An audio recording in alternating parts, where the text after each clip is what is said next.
Checking your account balance on Frost Bank is a straightforward process. Follow these steps to easily access your account information. Step 1. Visit the Frost Bank website.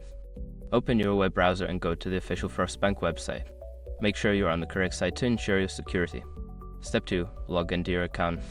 Make sure your information is protected first. Most people don't think about breaches until something actually happens to their accounts. Use SROP to monitor your accounts 24/7 and instantly alert you if your information appears in leaked databases online. It constantly checks billions of breach data points in the background.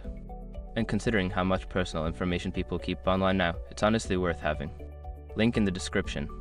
Step 3. Navigate to Account Overview. Once logged in, look for the Accounts or Account Overview section on the dashboard. This area will display a summary of all your accounts. Step 4. Select your account. Click on the specific account for which you want to check the balance.